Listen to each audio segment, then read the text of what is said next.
yan. Working tayo. So, and then yung dialer ko yan, yung may sa taas yung may kulay blue. Ayun yung listahan ng tinatawagan ko. At nanood tayo Netflix.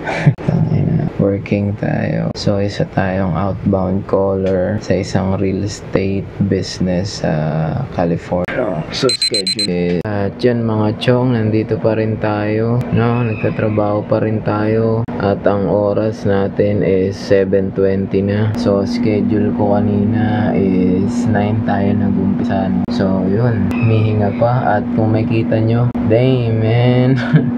Ang liwanag na ng kwarto, no? So, ayan yung ginagamit ko pang calls. Itong mic ko. Kasi yung headphone ko na to, itong pang call center. Hindi ko maintindihan eh. Parang minamalas ako. So, ito yung ginagamit kong mic.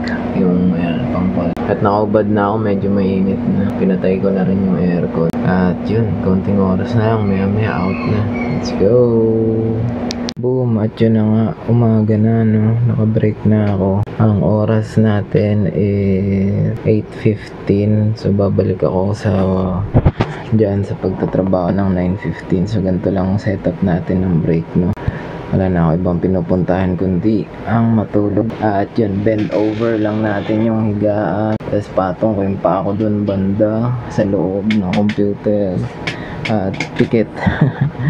Yeah, tapos balik ako mamaya 9:15 kasi sabi ng boss namin 5 o'clock, 5:30 California time meeting kami. So sa oras natin ano tayo, behind sila na 16 hours. So oras natin dito noon is 9:30. So sakto 15 minutes is konti na lang, bali ano na kami, meeting, tapos 30 minutes yun malamang. So diretso out na yun. Ay let's go.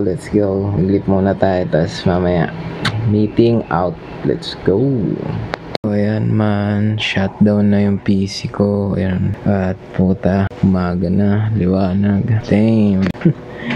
Umaga na, man. So out na ako. Out kami ng 9. Tapos lang namin yung meeting. You know, oily man, no? So nagluluto na, gising na yung asawa ko. Nagluluto na siya ng almusal doon. Mamaya siya na mapapasok kasi pinabalik ko siya sa eskwela. Nag-college siya ulit. Yeah, tapos na. So kung makikita nyo, ang oras is alas 10 na ako nag-out. From 1 AM ng madaling araw sa atin to alas 10 na umaga. Actually, nag-adapt na yung katawan ko noong una. Medyo nahirapan na naman. But anyway, tapos na meeting namin. Habang sumisigaw-sigaw tong asawa ko. Sabi ko may meeting ako. Tawag pa rin ang tawag. Aray. Sabit po. Papasok yung langaw. Galing mo, bes. Sabi ko may meeting ako. Tawag ka ng tawag, bes. Ayun na. Shoutout sa inyo mga chupa-chups. Nakita, andyan na. So power up. Oh, yung gulo ng station ko dun. Tain na. Pinakamalupit sa station ko, guys. Ayun. May arinola ako. Hey, man. No arinola. Kailangan ko para pag ihina ako din ako bumababa sa baba. Yes. And yung asawa ko. Nakaubad ka ba? Kala ko nakaubad ka na naman. Nakakailang mag-video rito eh. Lagi ka nakaubad. At oras natin guys is 8:29. So nakatulog na ako ng mga 7, 5 or 6 hours. Matutulog ulit ako para kargado tayo mamayang shift ng alauna hanggang umaga. Yeah. You need to take care of yourself pag nagtatrabaho ka. Walang iba to take care of yourself. Go. And so currently that's my setup. Kung makikita nyo, meron siyang kortina, no? So nilalagyan ko ng kortina para may privacy ako pag mga nagalulo tayo.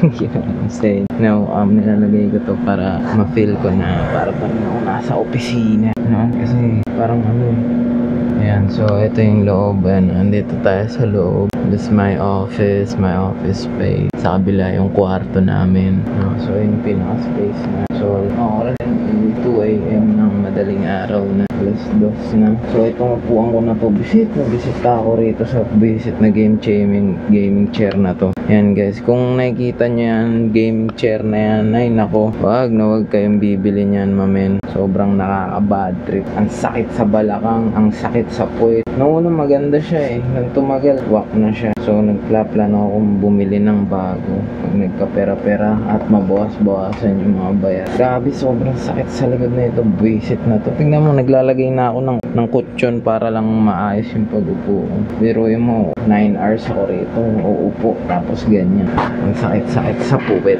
But anyway, going back, go to work. So, pag nagko-call sa ON, ginagamit ko to sa aking aparatus ko. Hindi ko ginagamit yung pang call center ko kasi hindi ko alam, parang di nila naiintindihan yung words pag ganun. Eh syempre, microphone yan, tapos may mixer, mas clarity. Pero yan, hindi na maalam ng mga boss kung ginagamit. Let's go. So, second pasok ko na to for this week. Pangalawang pasok ko. And yan, tulog na silang lahat dito sa bahay. Ako na lang yung gising. Ako na lang yung nagtatrabaho. Let's go.